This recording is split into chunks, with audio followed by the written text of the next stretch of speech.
Hello, my name is Paul Sevilla, and I'm a librarian for the Livermore Public Library. Tonight's program is part of Livermore Reads Together, celebrating this year's featured book, The Reason I Jump, The Inner Voice of a 13-year-old Boy with Autism by Naoki Higashida. Thank you to the Friends of the Livermore Public Library for their support of Livermore Reads Together. Our guest tonight will be reading passages from her book and responding to questions. I encourage the community to type their questions and comments on the chat box. So our guest tonight is the author of the book, Being Seen, Memoir of an Autistic Mother, Immigrant, and Zen Student, which is available to check out from your library.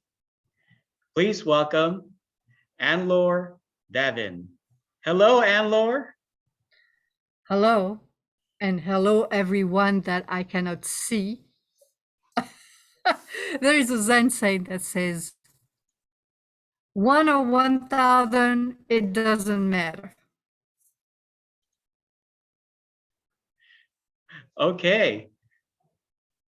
So, but looks like people are coming in. We do have at least 5 people in the audience, so I'm sure people will be coming right in. So let's begin, Anlor. So my first question to you is, what inspired you to write Being Seen?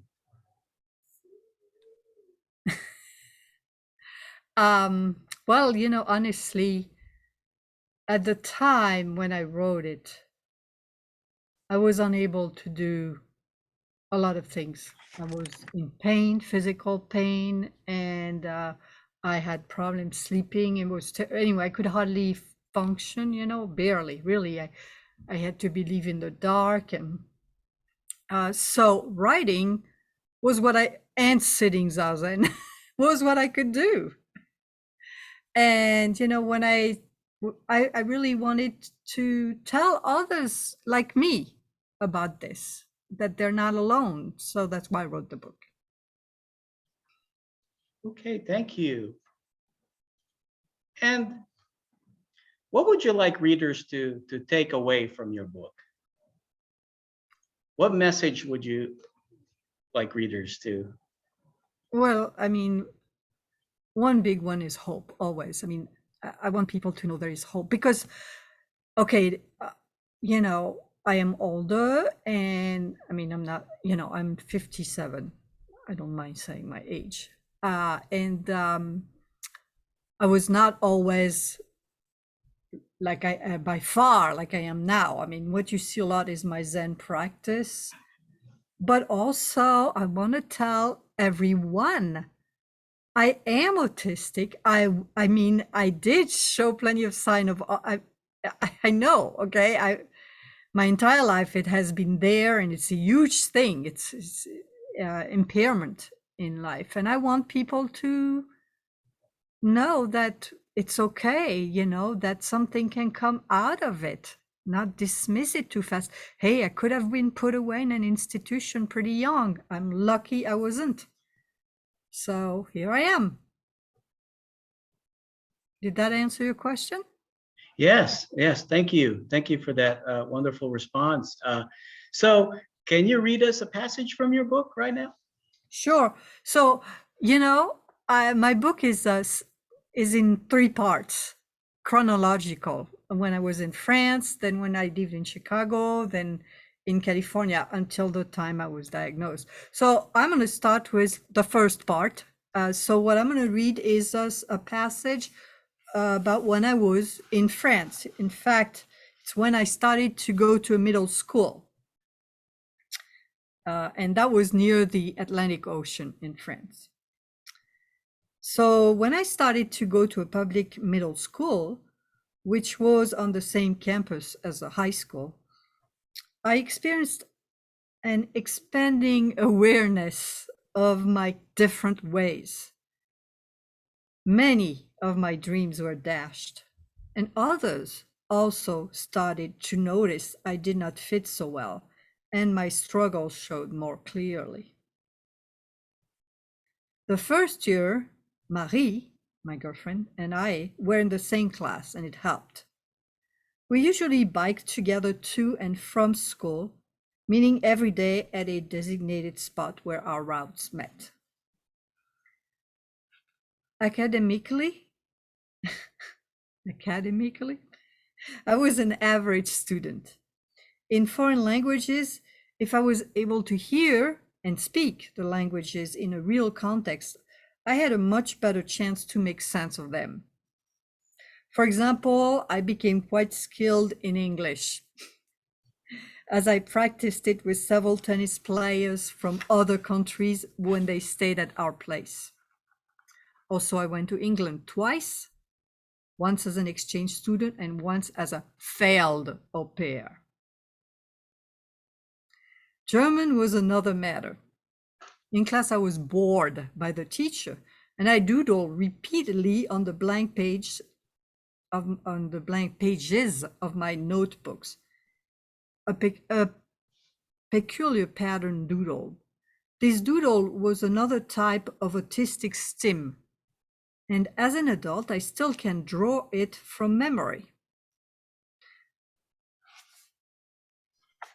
Well, anyway, I built the pattern based on the lines, which, just like the tennis court lines, I obsessed over, of my notebook. French notebooks lines have both horizontal and vertical ruling. I felt this doodle to be such an intimate example of my autism that I appended a single one at the end of each chapter of this book, and I use it as my banner on my blog. I may have been able to keep up a discussion with adults, but underneath there was a problem with the child who, in many situations, could not do very well with peers. My teachers wondered if the age discrepancy between me and my fellow students was the reason for my challenges, and they had me stay back 1 year, which meant I was now the same age as my classmate. Still, many problems. Thank you for that. And I'm reading your book right now, and one thing I've just from reading your book, I think is like one thing that you've struggled with in your life is to get diagnosed.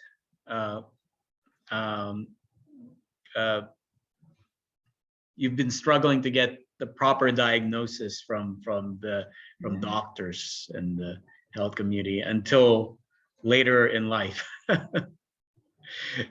Yes, but in a way, I always say this, I know people are surprised to hear that, but in a way, I feel like it was kind of a blessing in disguise. You know, France was really not good at that time.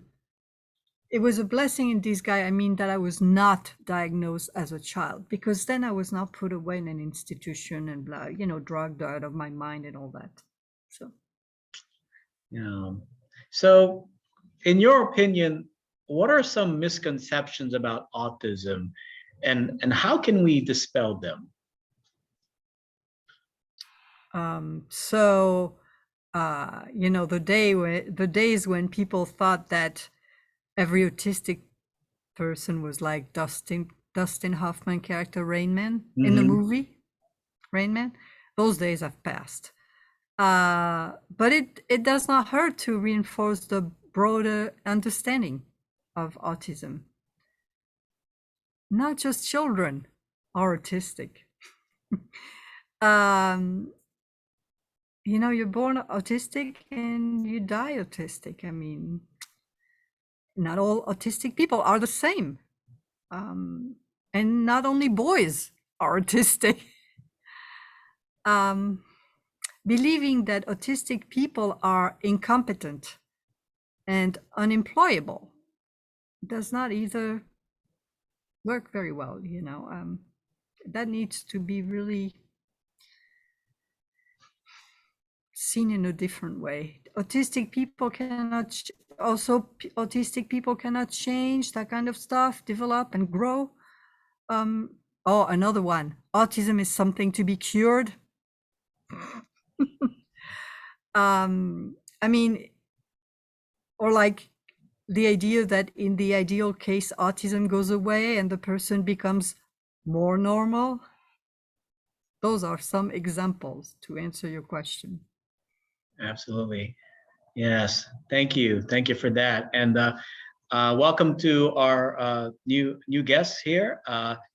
Feel free to type in your comments or questions on the chat. We'd love to hear from you, get your questions.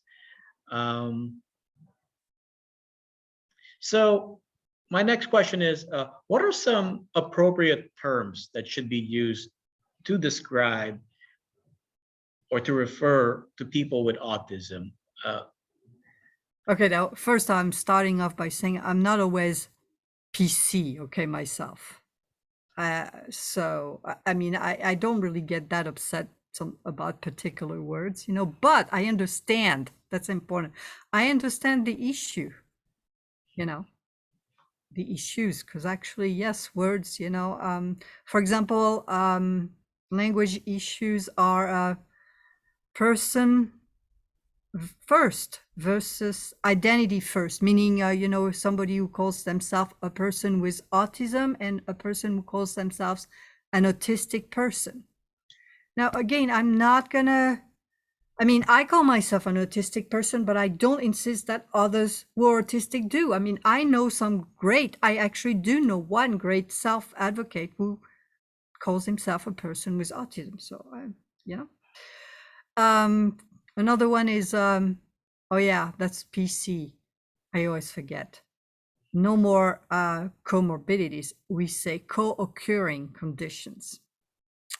Also, is it an autism spectrum condition versus autism spectrum disorder? Actually, there are some people who are bothered by autism spectrum even rather than autism. Oh yeah, another issue is oh gosh, calling we'll get into the autism wars a little bit. I mean, calling high functioning or low functioning. But again, I repeat that in each case I understand the issue, okay? But then to me, I just focus on other things. So forgive me, I'm not the best with that, okay? Okay. Looks like we got another Anlor Davin here. So I'm gonna welcome. So I'm gonna, if you don't mind, I'm going to stop your video, but you're welcome to interact with us by chat. Okay, welcome. So again, type your questions on the chat button, on the chat box.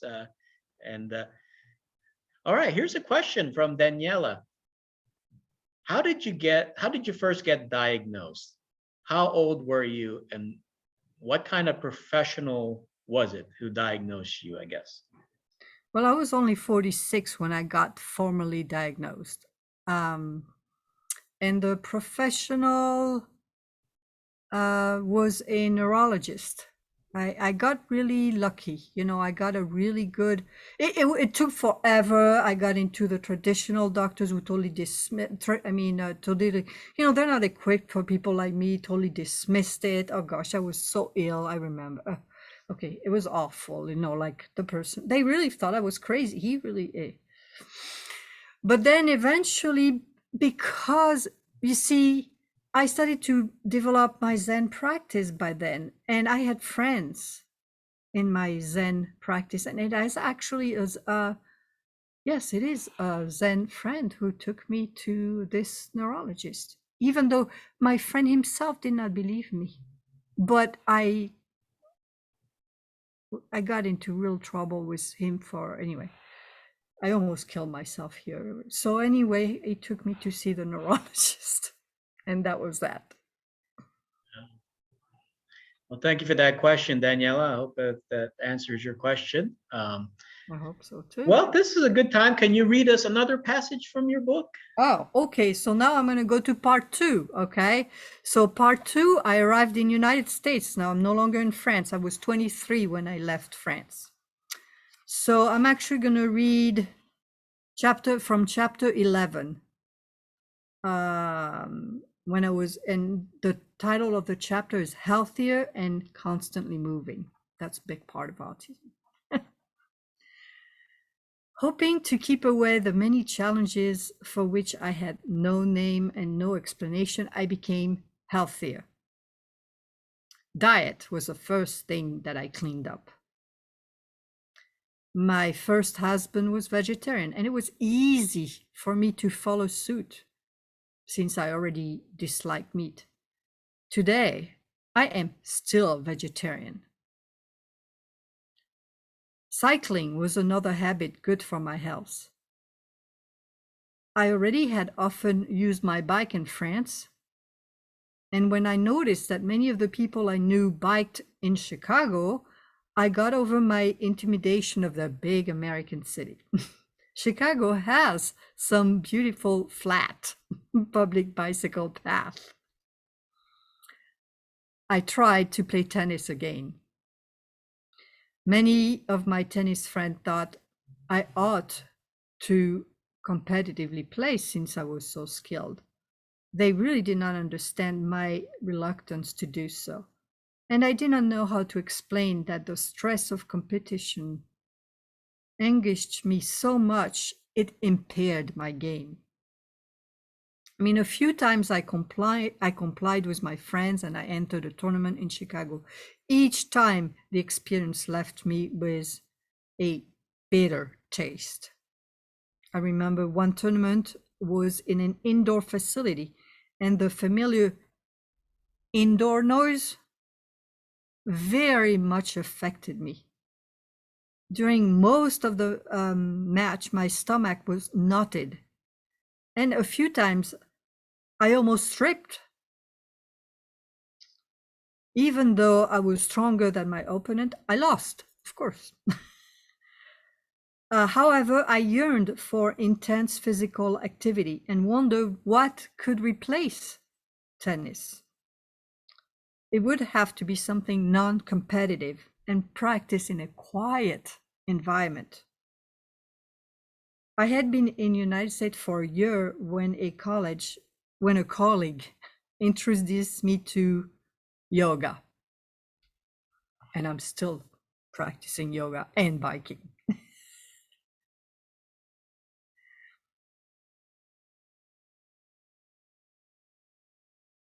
Myself. Another question from Daniela here, and thank you for reading that passage, by the way. How was your experience of parenting? How old are your children now, and how is your relationship with them?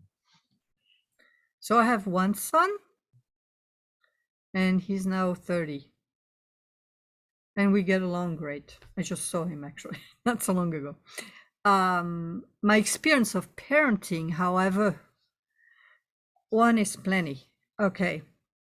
I mean, I actually believe that the pain in my back and spine, neck was caused by the stress of, I was a single mother, of having to, oh gosh, I mean, it was very, very difficult the entire time. Okay. And basically I had, in the legal 18 first years of my son, I was without him for 3 years completely. When I came to California, I stayed in Chicago, and then he actually left. Nothing was really said, but he knew that I could no longer function. He was a teenager, so he left when he was not even 16. But we are great. I mean, I can count on him. It's lovely. Okay, I am very grateful for my son. Does that answer the question? I think so. Yeah. Thank you. Thank you very much. So can you tell us a little bit about SotoZen meditation and how does it help you in your life? How did it help you in your life, and how does it continue to help you in your life? So SotoZen meditation is a type of Buddhist meditation, of course. I mean, of course, I don't know. That has not much guidance, and it is extremely looking, black robes and silence. And when I first came to it 22 years ago, excuse me, I remember I was intimidated by this. But you get to know people, and you get to know that actually it's just a facade in a way. It's just the practice, it doesn't, because the whole Zen approach is to not make a big deal out of things. In a way, it's just to live life. So you live life and you don't go. And I got the best friends now in my sanghas. And did you also, I forget, did you ask me what kind of effect it had? Yes. Like what kind of effect did it have on you, and what kind of impact did it have in your life? Well, I was telling Paul at the very beginning that it saved my life. Now, how so? It's nothing like dramatic.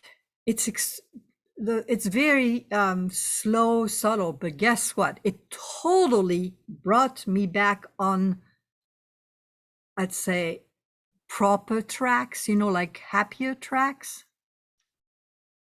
Mm-hmm. Yes. There's a comment here from Danny who says, I think the Sangha is so transformative. A Sangha is a group of people who practice Zen together. Yes. And it says that it gave me a social milieu I had never before. Yeah. Yes. Yeah. So can you tell us about Autistic, and how can people participate in it? Is it open to all individuals? Okay, so Autistic.net, in case you want to look it up, is a group, a Sangha, that both my partner, Greg, and I co-founded, like, 10 years ago, something like that. And it has 3 parts. And the most recent part, which is actually taking off and kind of, is the free online meditation, which happens 3 times a month. And you can register for that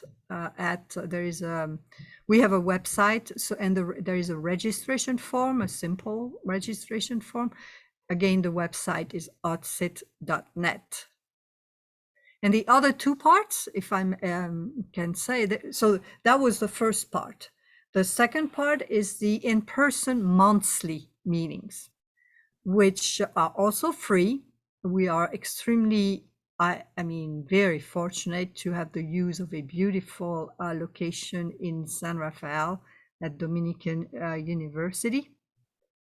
And then the third one is the yearly retreat, which we do in the South Lake Tahoe area. Beautiful, and it's just a beautiful, it's a retreat, and but we don't have that much spaces because it's in a cabin, so first come first serve each time. And also we like to kind of know people a little bit before, so coming to the online Autistic is a very good intro for that, if you're ever interested.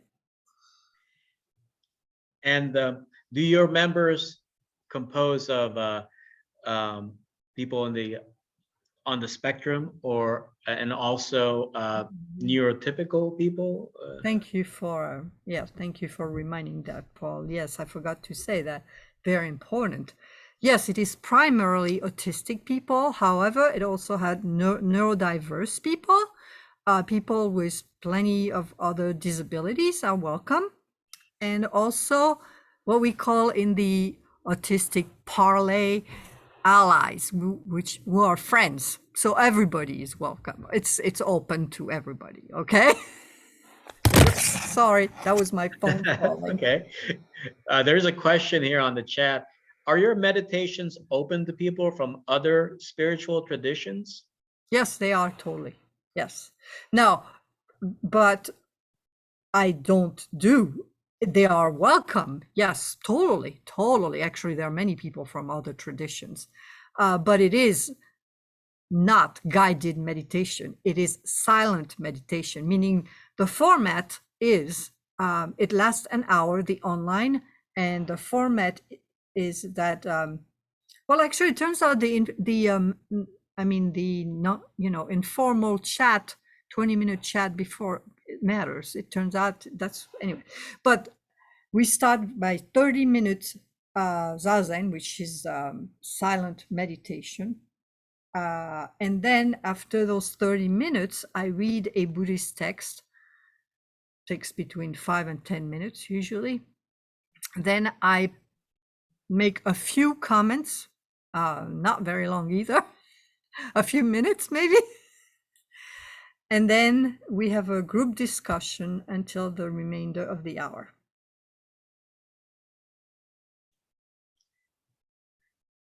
Thank you. And I know we were talking earlier, and I mentioned that I myself am an avid meditator, mindfulness meditator, and I know the benefits of, and we've had meditation programs at the library too, and in person and also on Zoom. And I know firsthand the benefits of meditation. I have not tried SotoZen meditation yet, but like I said, mindfulness. There's a few apps and YouTube videos that I watch, but I know. I hope you come to Autistic.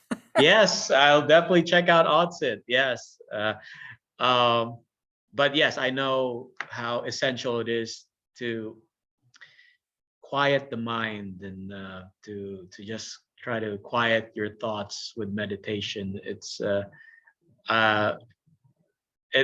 yes. And there's a question here. What is mindfulness meditation? Okay. Oh.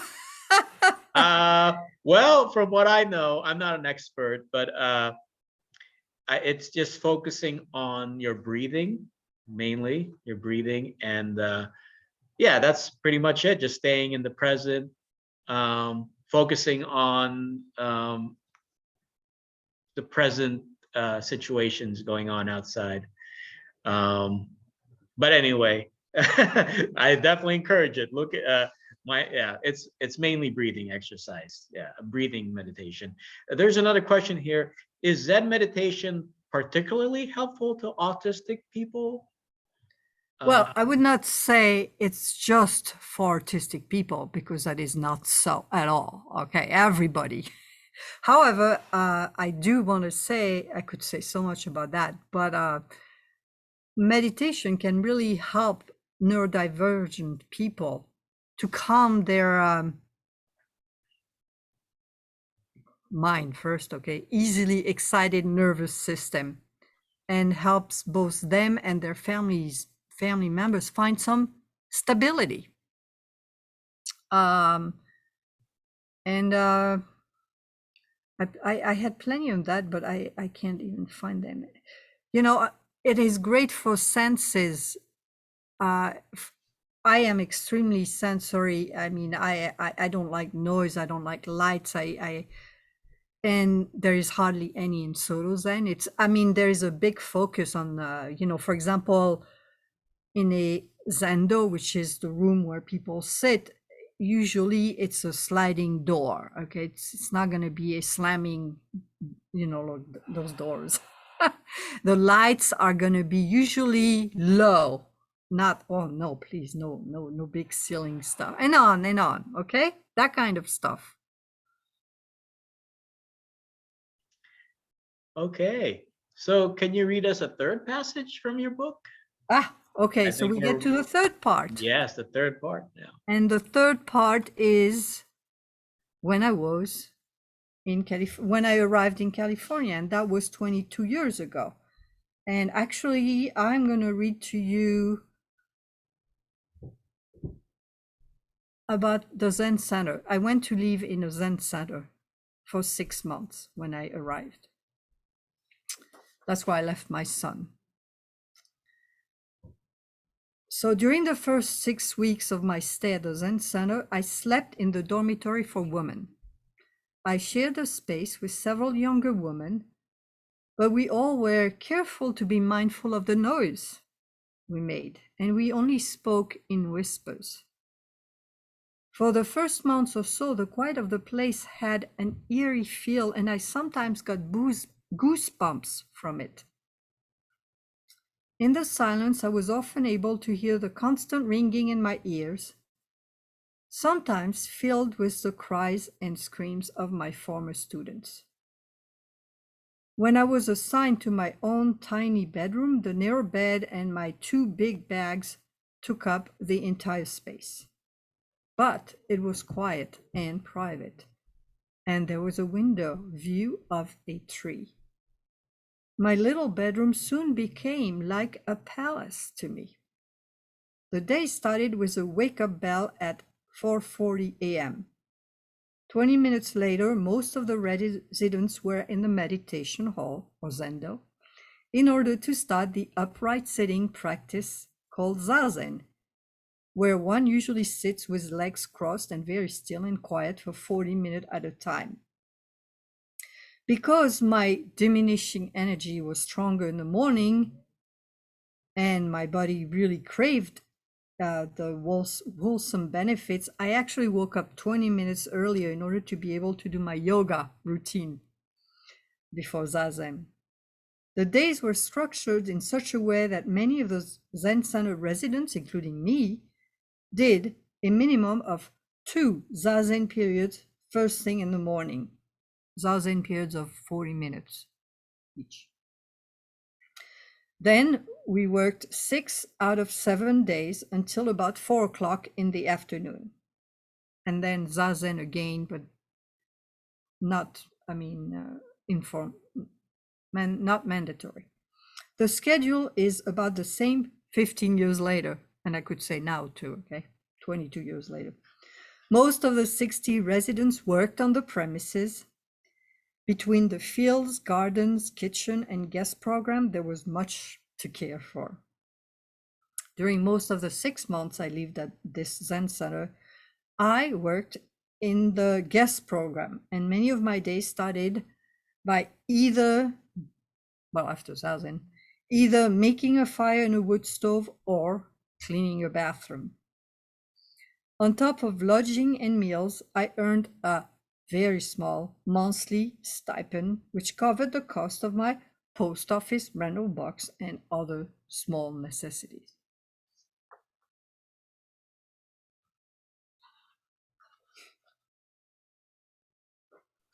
Thank you. Thank you for sharing that. There's Cynthia asks, can meditation help with sensory dysregulation, in your opinion? Well,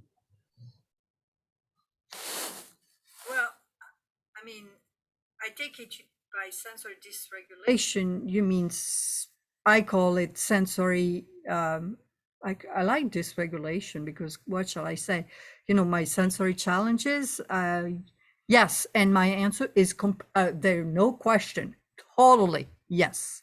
They don't go away. I cannot hardly go in the other day I was in a public situation with people smoking around me and all that, and I got a headache right away. So I can't do that.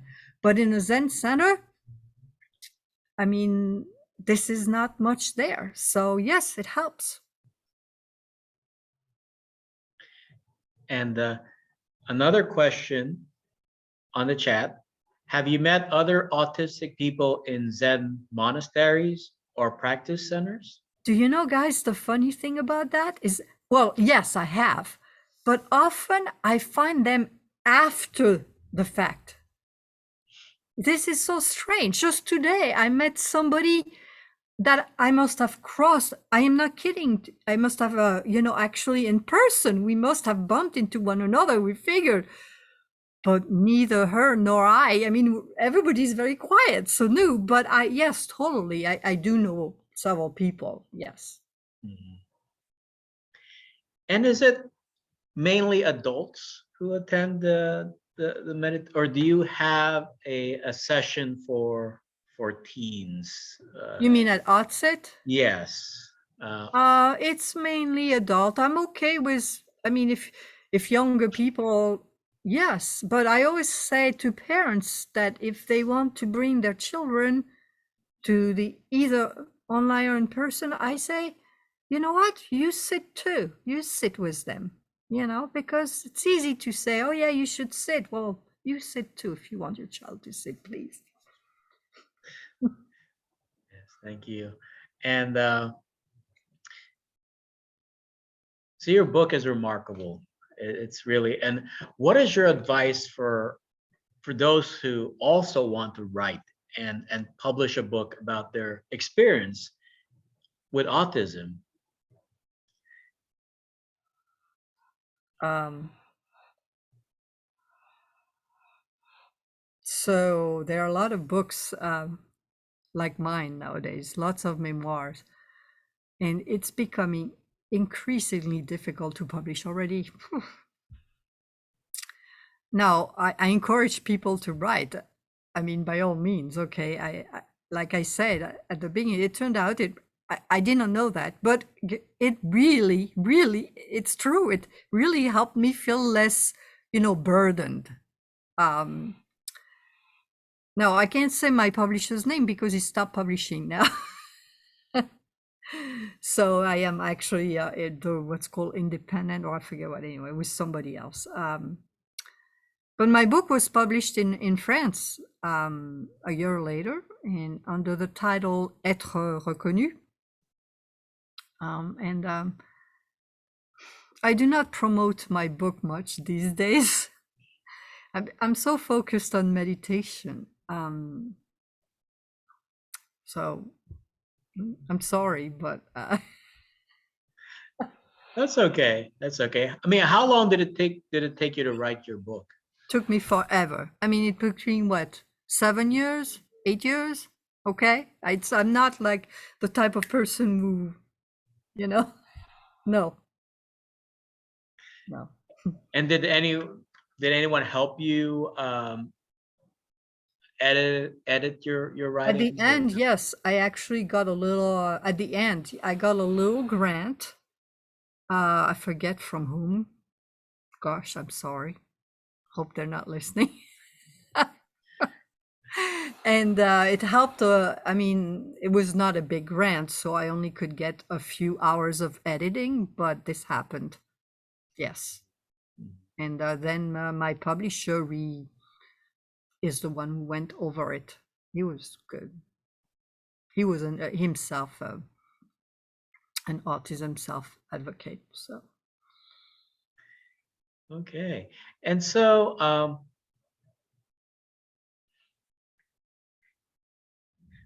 just reading the comments here from the chat here. Uh, looks like there's a question. There's a comment here. Bay Area is the area which relatively high autism population. Some are very, very talented people. So there's a comment from May. yes, yes, read that. Me, yeah, yeah. I mean, may I say something about that? I Sure, want to of say that course. it's just because there is more proper diagnostic tool around here. There is but I don't think that there is. I don't know, but I'm not sure that Yeah. there is more autistic people in the Bay Area than in other areas. I don't know that. Mhm. All right. Let's see. There's a question. There's a question here from Deborah. Um,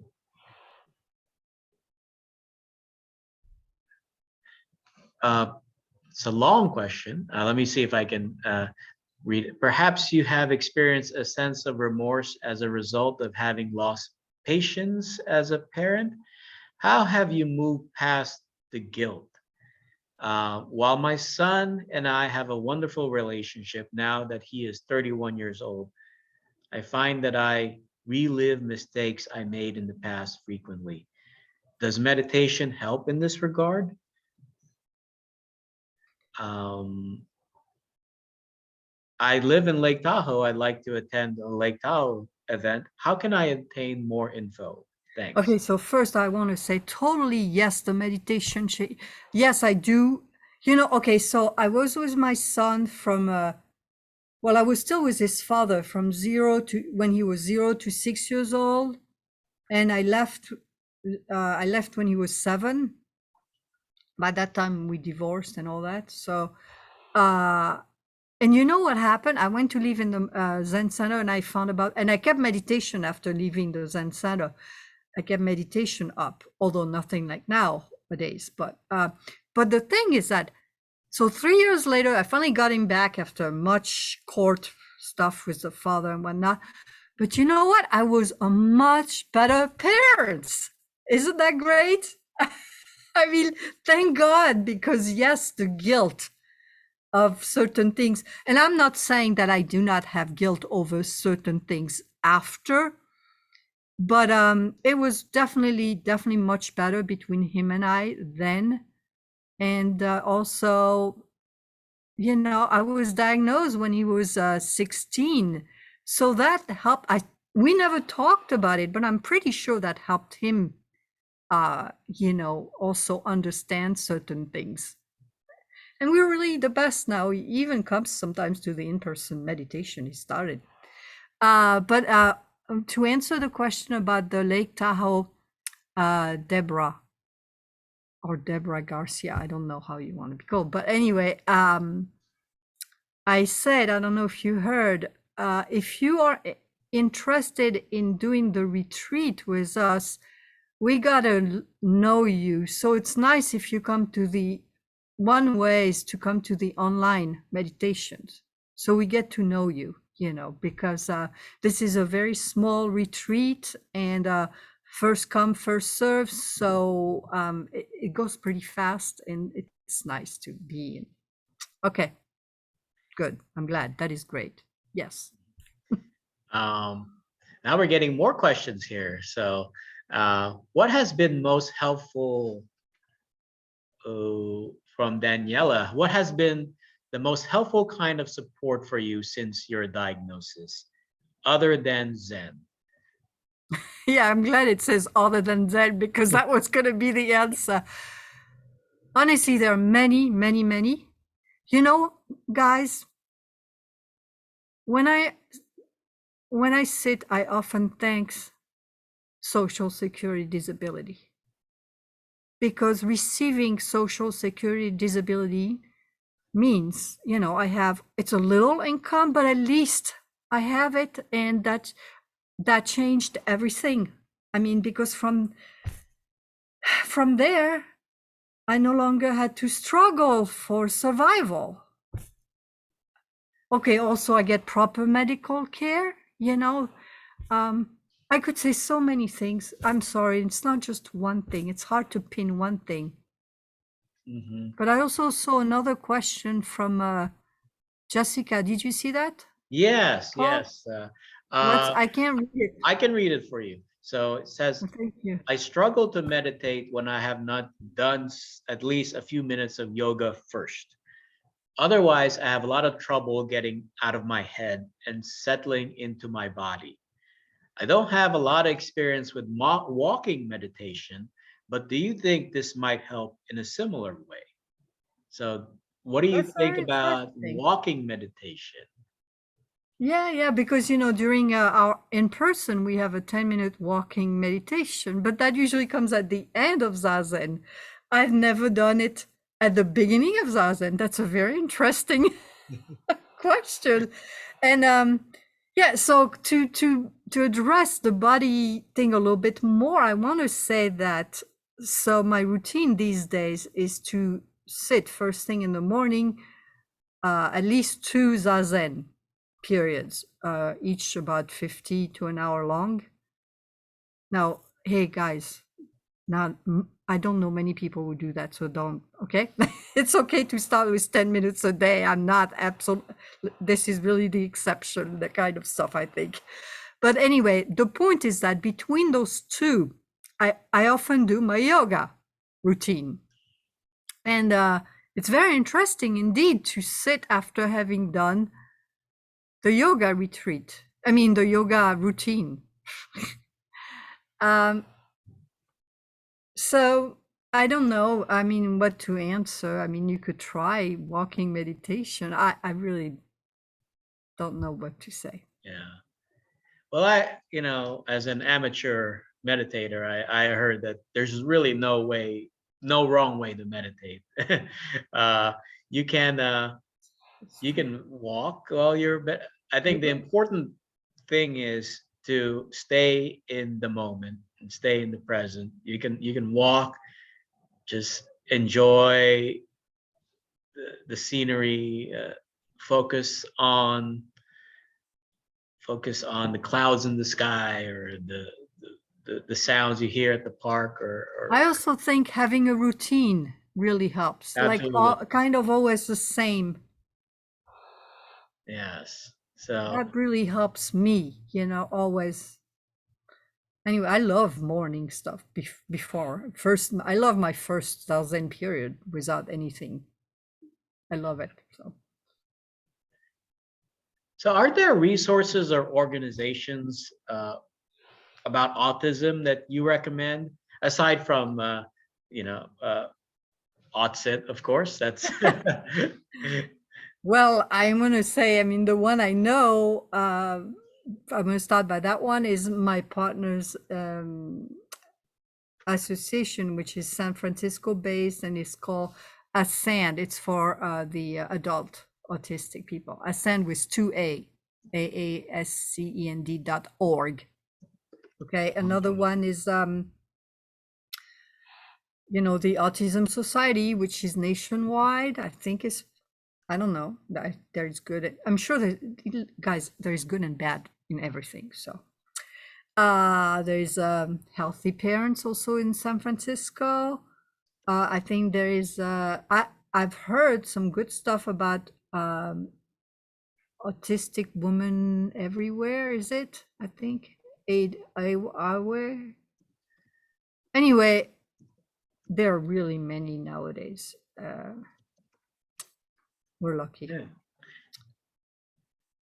And what's the best way for people to? Do you have a way for people to reach you if they want to learn more about? Is it through Autistic.net?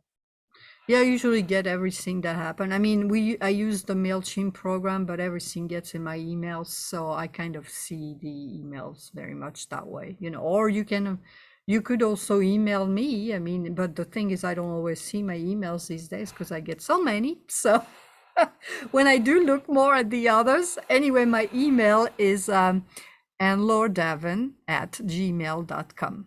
Okay, that's easy. Anlor Davin. I'm at Gmail. I'm typing it in the chat for our attendees.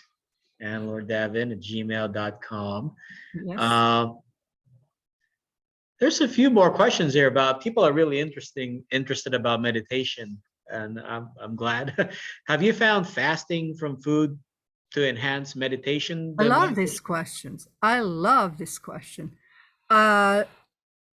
Fasting from food. I mean, I'm not into absolute anything, but definitely in all where I go, we eat less. I mean, oh yeah, those 3 months at the Sahara, that was different. But does it enhance meditation? Well, I mean, I'm not talking about maybe what you mean exactly fasting, but I definitely feel like eating healthy is really good because it helps me sleep better. I mean, when I was young, I had so many gastrointestinal problems.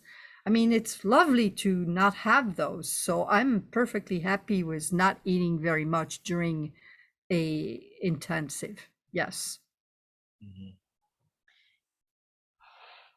And then May has a question here. Have you ever used an app or anything to enhance meditation, or have you watched? Do you watch videos or? No, I'm not big into such things at all. I must say, okay, that I stay away from. No, no, I'm sorry. That's okay. That's okay. So it's just completely like just quiet, quiet. Yes, No. yes. Yeah. I really, and I've heard a lot of autistic people. I don't want to say every because it's not true. I know there are some who like guided, but a lot do not like the guided. They see it as a like distraction coming, and that's what I feel too. Ooh. All right. Well, do you we're almost done with the hour. Our Yeah. time is almost up, but do you have um any do you want to read another passage, a final passage from your book, or do you have any final thoughts to share with viewers? I mean, I don't know. I can always find another passage if you insist, but I haven't really looked into, but I can. But I want to, before I do that, I want to say, if there is time, it's not I want to thank you because really I haven't done that. And I thank you, Paul, for, I love it. I mean, you found me, you contacted me first. Okay. That feels good. Thank you. Okay. And also thank you to those of you who are here. I mean, because we're all human beings. I can't really see you. I read your name on the chat, but there are others. I'm sure and I want to thank you all for your being here with me, with us. And if you're autistic, or no, if you're struggling with just know that you're not alone. And also I'm fine to talk about this because I really reluctantly do that. Look for outside help. And there are groups now that are run by by autistic people, and then of course if you have something fresh to say, by all means go ahead. Hope. Okay.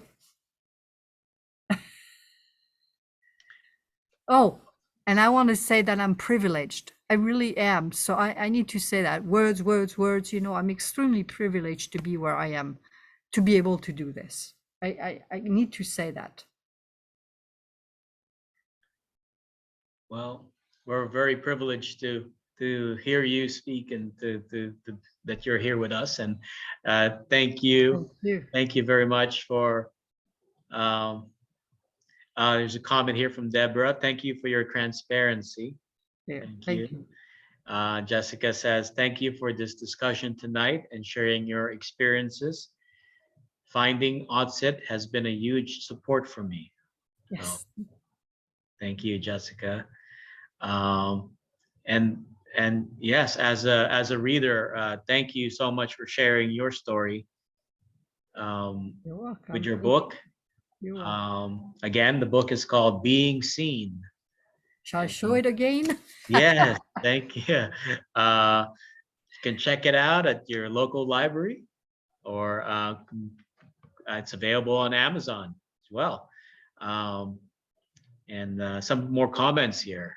May says, thank you, Anlor, for being so true. Thank you. Well, thank you. That's very kind, all these things. Guys, thank you. I got to remember that when I'm really depressed, okay? And Liz says, thank you, Anlor, for you are an inspiration to me. Am I? Well, thanks. Well, thank you so much. Did you find a passage to read for us? Okay, the We still next have a few last minutes. few minutes.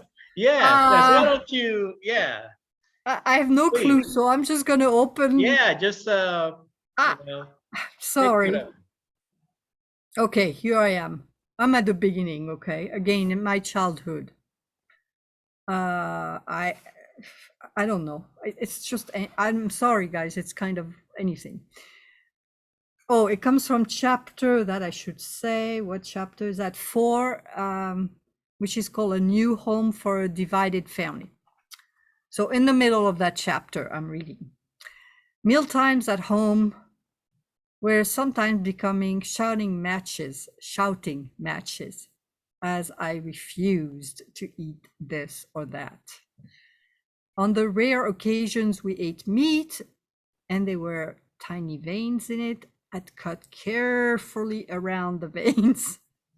My frustrated parents tried to pry me into eating the food on my plate, sometimes serving it over the next day so that I'd finish it, which has been a way to successfully achieve forever the state of that food.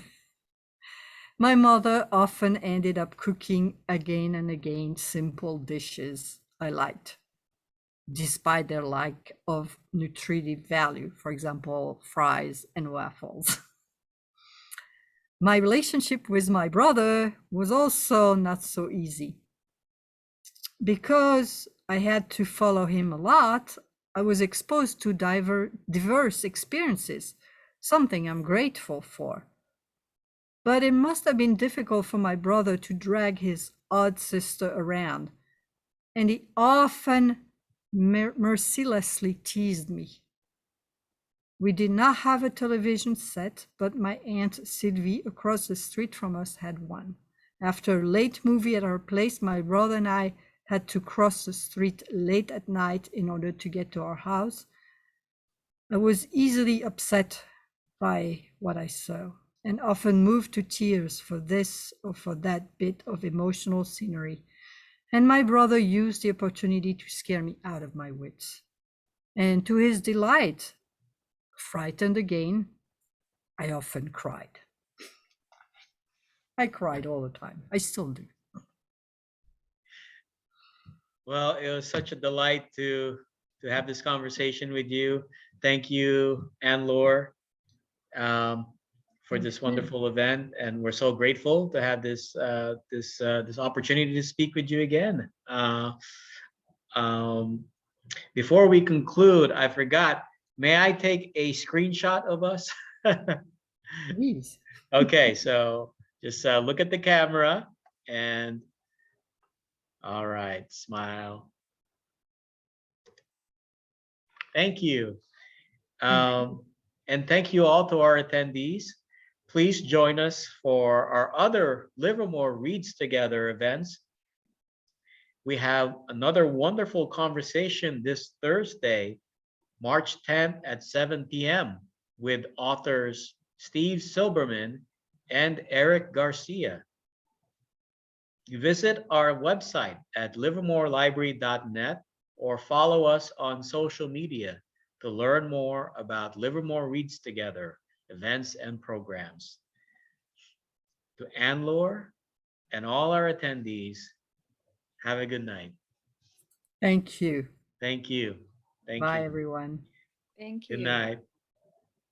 Good night.